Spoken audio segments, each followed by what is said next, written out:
Hi friends, അസ്സലാമു അലൈക്കും. Welcome to news channel. നമ്മൾ ഇന്നത്തെ പുതിയ വീഡിയോയിലേക്ക് എല്ലാ കൂട്ടുകാർക്കും സ്വാഗതം. എന്തൊക്കെയാണ് എല്ലാവരെയും വിശേഷങ്ങൾ? റാഹത്തല്ലേ? അൽഹംദുലില്ലാഹ്, ഞങ്ങൾക്ക് എല്ലാവർക്കും ഒരുവിധം സുഖമാണ്. ഇന്ന് രാവിലത്തെ കുറച്ച് വിശേഷങ്ങളൊക്കെ ആയിട്ടാണ് കേട്ടോ വന്നത്. ഞാൻ വീഡിയോ സ്കിപ്പ് ചെയ്യാണ്ട് എല്ലാവരും കണ്ട് ഇഷ്ടപ്പെട്ട് കണ്ടെന്ന് ലൈക്ക് ചെയ്യാനും കമൻറ്റ് ചെയ്യാനും മറന്നു പോകരുത്. വീഡിയോ കണ്ടെടുക്കുമ്പോൾ തന്നെ ഒന്ന് ലൈക്ക് ചെയ്തേക്കാൻ കേട്ടോ. അതിന് വലിയ ചിലവൊന്നുമില്ല മക്കളെ. കയ്യിൻ്റെ എല്ലാം ഒന്നൊരു കുത്തിയാൽ മതി. കയ്യിൻ്റെ ചിഹ്നം ഉണ്ടാകുമല്ലോ, ലൈക്ക് അടിക്കുന്ന ചിഹ്നം, അതിന് മേലെ ഒന്ന് തൊട്ട് കൊടുത്താൽ മതി. എന്നാൽ പിന്നെ ലൈക്കായി. നിങ്ങൾ എന്തിനാണ് ലൈക്ക് ചെയ്യാനും കമൻറ്റ് ചെയ്യാനൊക്കെ ഇങ്ങനെ പിശുക്കുന്നത്? നിങ്ങൾക്ക് കുറഞ്ഞു പോവില്ലേ? ആ വിരലോണ്ടൊരു കുത്തിക്കാണ് ലൈക്കായി, എണ്ടച്ച രീതിക്കാണ് കമൻറ്റുമായി. എന്നാൽ എനിക്കും ഒരു സന്തോഷമായി, യൂട്യൂബിന് അതിലും വലിയ സന്തോഷമായി.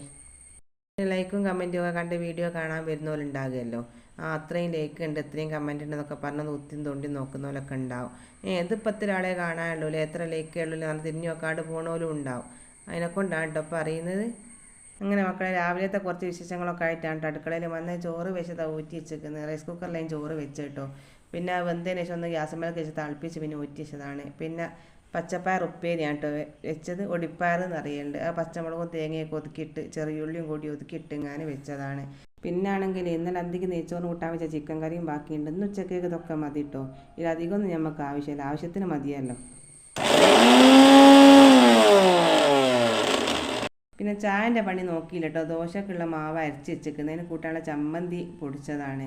ഇനിയിപ്പോൾ ദോശ ചുട്ടിങ്ങനെ ചൂടോടൊക്കെ തിന്നേണ്ടവർക്ക് തിന്നുകയും ചെയ്യാമല്ലോ. ചമ്മന്തി ആടാക്കി വെച്ചിരിക്കുകയാണെങ്കിൽ പിന്നെ കടി ഓരോന്നോരോന്നാകുമ്പോഴനുസരിച്ച് തിന്നേണ്ടവർക്ക്. അത് വിചാരിച്ചിട്ടാട്ടോ വേഗം ചമ്മന്തി ഉണ്ടാക്കിച്ച് ഇങ്ങനെ റൈസ് കുക്കറിൽ വെച്ചിരുന്നു. ദോശമാവ് എന്നെടുത്ത് പുറത്ത് വെച്ചിരുന്നു. അതെടുത്ത് ഞാൻ പിന്നെ കൊണ്ടുവന്ന് നോക്കി കൂട്ടിങ്ങാൻ ഉപ്പ് ഇട്ടിങ്ങാൻ ചുടുക നോക്കുകയാണ് കേട്ടോ. ഉപ്പ് ഇന്നലെ ഇട്ട് വെച്ച് എന്നാണ് ഇട്ടത്. ഇങ്ങനെ നോൺ സ്റ്റിക്കിൻ്റെ ഫ്രൈ പാനിലാണ് ഞാനിത് ചുടുന്നത്. നമ്മൾ ദോശക്കല്ല് മറ്റേ കല്ലുണ്ടല്ലോ, ഇരുമ്പിൻ്റെ കല്ല് ചുട്ടാൽ നല്ല ടേസ്റ്റ് ആട്ടോ. ഏകദേശം എണ്ണയും നെയ്യൊക്കെ പറ്റി കൊടുത്താൽ പറയുകയും വേണ്ട. പിന്നെ എണ്ണയും നെയ്യൊന്നും പണ്ടൊക്കെ പറ്റാത്തവരൊക്കെ ഉണ്ടാകുമല്ലോ, ഓൾക്ക് ഇങ്ങനൊക്കെ തന്നെ കേട്ടോ നല്ല. രാമ്പൾക്ക് നമ്മളെ ചോറും ഉപ്പേരിയും ദോശയും ചമ്മന്തിയും ഒക്കെ ആക്കിന്ന്. പിന്നെ രാത്രിത്തെ കറിയാണെങ്കിലും അതും ആയല്ലോ.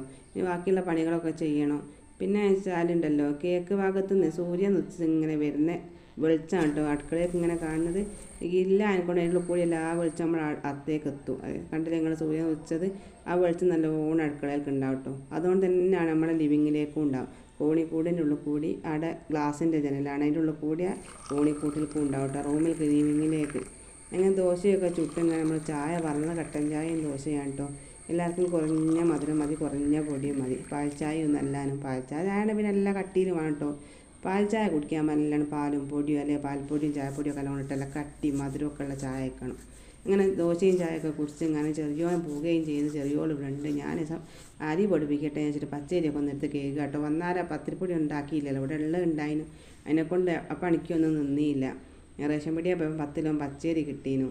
തറവാട്ട് നിമ്മച്ചും തന്നിട്ടുണ്ടോ 10 കിലോ പച്ചരി. അതിൽ ഞാൻ കുറച്ച് ദോശ ഇഡ്ഡലിയും വെള്ളപ്പവും അപ്പവും എന്നൊക്കെ പറഞ്ഞോളൊക്കെ ഉണ്ടാക്കി എടുത്തേക്കുന്നത്. അതിൻ്റെ ബാക്കി പച്ചരി ഇതിൽ കൂട്ടിക്കുന്നത്. അങ്ങനെ രണ്ടും കൂടി കൂട്ടി പൊടിപ്പിക്കാമല്ലോ വിചാരിച്ചിട്ട് വെയിലാക്കുന്ന സമയത്ത് വേഗം ചേറി പെറുക്കി കഴുകാൻ നോക്കുകയാണ്. ഇത് ചേറിക്കുകയാണെങ്കിൽ ഇതിൽ നുമ്മിയോ എന്തെങ്കിലും പൊടിയോ അങ്ങനത്തെ ഒക്കെ അങ്ങ് പോയി കിട്ടും. അങ്ങനെ കഴുകാൻ വലിയ പണി തോന്നൂല. മറ്റേ നമ്മൾ ചേറാണ്ട് നിൽക്കെങ്കിലും നല്ല പൊടിയൊക്കെ ഉണ്ടാവും. ചിലപ്പോൾ ഇതാണെങ്കിൽ നല്ല പൊടിയൊക്കെ പൊടിച്ചൊരു പച്ചരി പോലെ തോന്നുകയും ചെയ്യും. റേഷൻ പടിയിൽ നിന്ന് കൊണ്ടുവന്നത് തന്നെ നല്ലോണം കഴുകി വൃത്തിയാക്കി എടുക്കാണ്ട് കേട്ടോ. ചേറാൻ നോക്കിയാൽ പിന്നെ സാധനമൊന്നും ഇല്ല കേട്ടോ. കാണാനൊന്നും ചെള്ളവും പ്രാണിയൊന്നുമില്ല. അങ്ങനെ ആണെങ്കിൽ ഉമ്മിയൊക്കെ ഉണ്ട്, നെല്ലിൻ്റെ ഉമ്മിയൊക്കെ. അതൊക്കെ ഒന്ന് ചേറിപ്പെറുക്കി കഴുകിയൊക്കെയാണ് വേഗം വൃത്തിയാക്കി ഇട്ടത്. വെച്ചാൽ ഇങ്ങനെ ചേറുകയാണ്. ചേറാൻ നല്ല എക്സ്പീരിയൻസ് ഒന്നും ഇല്ല, എന്നാലും അറിയാൻ പോലൊക്കെ ചേറുക കേട്ടോ. ഇങ്ങനത്തെ പണിയൊക്കെ നമ്മൾ എടുക്കുമ്പോൾ മൂക്കും തൊള്ളയൊക്കെ നല്ലോണം കെട്ടി വെച്ചില്ലെങ്കിൽ അലർജീൻ്റെ പ്രശ്നം വേഗം വരും കേട്ടോ. ഇതിൽ പിന്നെ വലിയ പൊടിയൊന്നും കാണാത്തതും കൊണ്ടാണ് ഞാൻ പിന്നെ കെട്ടാടുന്നത്. അല്ലെങ്കിൽ തന്നെ ഒരു പൊടി എവിടെയോ പോയാൽ മതി കേട്ടോ. നമുക്ക് തുടങ്ങും ഒരു തുമ്മലും ചുമക്കലും ജലദോഷവും എല്ലാം കൂടി.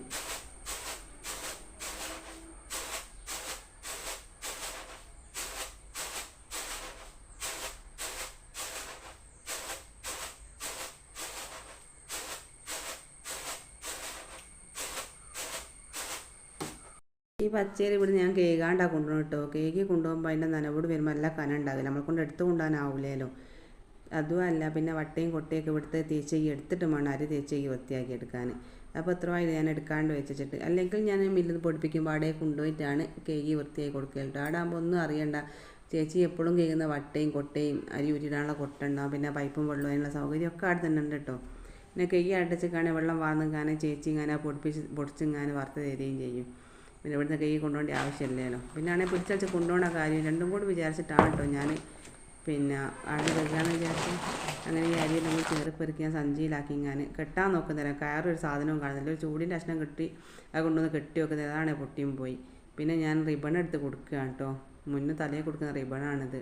നമ്മൾ കൊടുക്കാണ്ട് കൊണ്ടുപോയിക്കുകയാണെങ്കിൽ കാലക്കേടിന് കയ്യിൽ നിന്ന് അങ്ങനെ വിട്ടു വയ്ക്കേണ്ട അരിയൊക്കെ നിലത്തായി പോകുമല്ലോ. ഇതിപ്പോൾ വലിയ ഉറപ്പൊന്നും ഉണ്ടായിട്ടല്ല കേട്ടോ. എന്നാലും ചെറിയ റോൾസ് ഉണ്ടാവും. അതിലൂടെ അരി പോരുകയൊക്കെ ചെയ്യും. എന്നാലും കെട്ടാണ്ട് കൊണ്ടുവന്നേക്കാണ് നല്ലതാണല്ലോ ഇങ്ങനെ കെട്ടിക്കൊണ്ടുപോകണേ. അങ്ങനെ മക്കളെ ചാക്കു അരിയൊക്കെ എടുത്ത് സാബിത്താ തമ്മിലേക്ക് പുറപ്പെടുകയാണ്. നല്ല കനമൊക്കെ ഉണ്ട് കേട്ടോ. പൊന്തിച്ചിട്ടൊന്നും പൊന്തുന്നില്ല. ആ പണിയൊക്കെ എടുത്തിട്ടിപ്പം കുറേ ആയില്ലേ. മുറ്റത്ത് നിന്ന് വണ്ടിമ്മ കയറ്റി കൊടുക്കുക, കൊണ്ടുപോയി പൊടിച്ചും കൊണ്ടുത്തരിക, അതൊക്കെ അതിന് ചെയ്യില്ല. ഇങ്ങനെ എടുത്ത് കൊണ്ടുപോയിട്ടപ്പോൾ കുറേ കാലമായി. അങ്ങനെ നടന്ന് നമ്മളിതാ മില്ലിലേക്ക് എത്തിക്കുന്നത്. ചേച്ചീനൊക്കെ ഒന്ന് വിളിച്ച് ചേച്ചി അവിടെ ഉണ്ടെന്നൊക്കെ ഉറപ്പ് വരുത്തി. ചേച്ചി ഉണ്ട് അരി കേൾക്കുന്നുട്ടോ ഞാൻ ചെന്നപ്പോൾ. അങ്ങനെ ചേച്ചി അവിടെ അരി വാങ്ങി വെച്ചിരിക്കുന്ന തൂക്കുകയും വേണമല്ലോ. എത്ര ഉള്ളതെന്നൊന്നും ഓർമ്മയില്ല. ഏതായാലും തൂക്കുന്ന കുന്ത്രാണ്ടൊക്കെ ഇവിടെ ഉള്ളതിനെ കൊണ്ട് ധൈര്യമായിട്ട് ഇങ്ങോട്ട് പോരല്ല. ഇവിടെ നിന്ന് അങ്ങ് തൂക്കിയും ഞാൻ കൈ പൊടിപ്പിക്കുകയും ചെയ്യുക. അല്ലെങ്കിലും പൊടിച്ച് വറുത്തതിന് ശേഷം തൂക്കിയാൽ മതിയല്ലോ. ഏതായാലും ചേച്ചി തൂക്കുകയാണ്. അപ്പോൾ ഞാനിങ്ങനെ ആകാംക്ഷയോട് കാത്തിക്കേണ്ടത് എത്ര കിലോ ഉണ്ടാക്കി. തോന ഉണ്ടെങ്കിൽ നമുക്ക് തോന കാലത്തൊക്കെ തയ്യല്ലോ. ഇനി കുറച്ചാണെങ്കിൽ പിന്നെ പണിയൊക്കെ എടുക്കണമല്ലോ. അരി പൊടിപ്പിക്കുക 20 കിലോനോ 30 കിലോനൊക്കെ ഒന്നായിട്ട് പൊടിപ്പിച്ചൊക്കെയുണ്ട് കേട്ടോ. ഇതിപ്പോൾ ഒന്ന് 18,200 ഉള്ളൂ. അങ്ങനെ ആകുമ്പോൾ 10 കിലോന് ഞാൻ കുറച്ച് എടുത്തു വയ്ക്കുന്നതിനെ കൊണ്ടാണ് 18,200 ആയത് കേട്ടോ. 10 കിലോ റേഷൻ കടയിൽ നിന്നും കിട്ടി. 10 കിലോന് ഉമ്മച്ചി തന്നിരുന്ന ഞാൻ എടുത്തു പോയത്.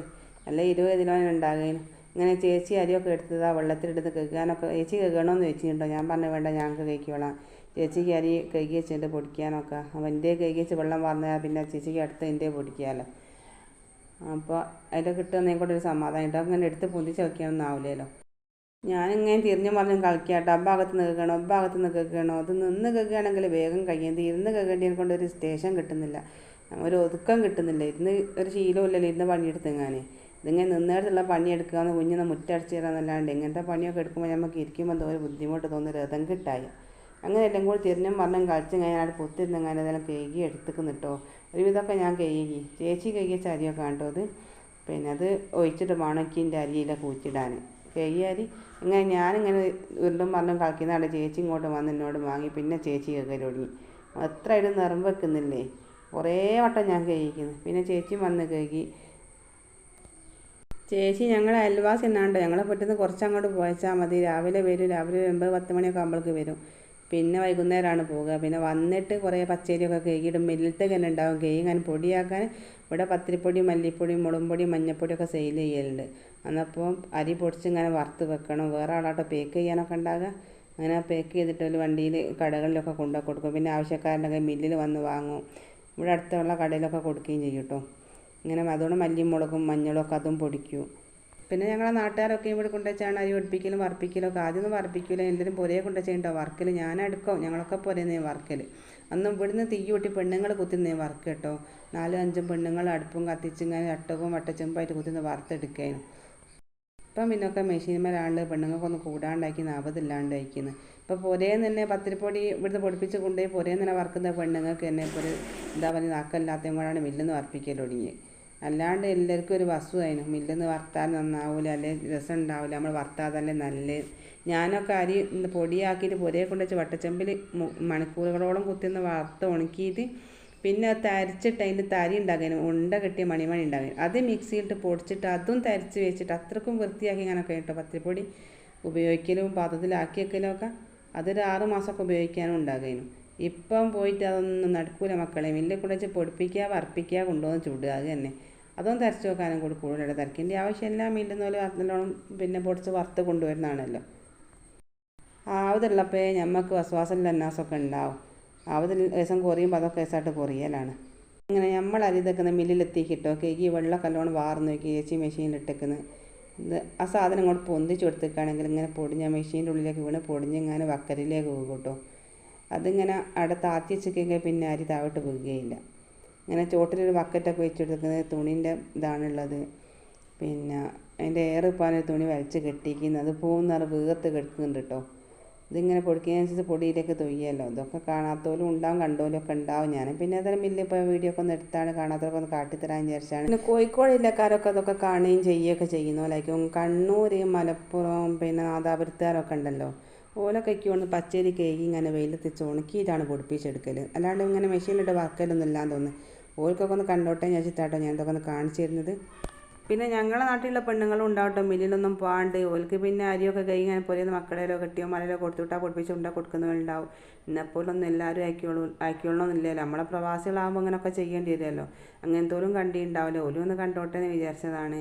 പിന്നെ ഇതിൽ പൊടിയിട്ട് വറുക്കുന്നതും ഗ്യാസുമ്മൽ ഇങ്ങനെ മെഷീൻമേൽ വെച്ച് വറുക്കുന്നതും അതുകൊണ്ട് നമ്മുടെ തീക്കണൽമേലുണ്ടല്ലോ അത് വെച്ച് ഞാൻ മെഷീനിലിട്ട് വറുക്കുന്നതൊക്കെ ഞാൻ നിങ്ങൾക്ക് നാളത്തെ വീഡിയോയിൽ ഉൾപ്പെടുത്തുന്നുണ്ട്. അതൊക്കെ ഞാൻ വീഡിയോ എടുത്ത് വെച്ചിരിക്കുന്നു. ലോങ് വീഡിയോ ആയപ്പോൾ ഞാൻ ഇതെല്ലാം കൂടി ഇതിൽ ഉൾപ്പെടുത്തിക്കുകയാണെങ്കിൽ അതുമല്ല എൻ്റെ അനിയത്തി ചെറിയ മോള് വിളിച്ചിരിക്കുന്നു അവളവിടേക്ക് ചെല്ലാൻ വേണ്ടിയിട്ട്. ഇപ്പോൾ വൈകുന്നേരം 5:30 മണി അയക്കുന്നത്. പിന്നെ എൻ്റെ മുത്തും മോനും മക്കളും വരുന്നുണ്ട്.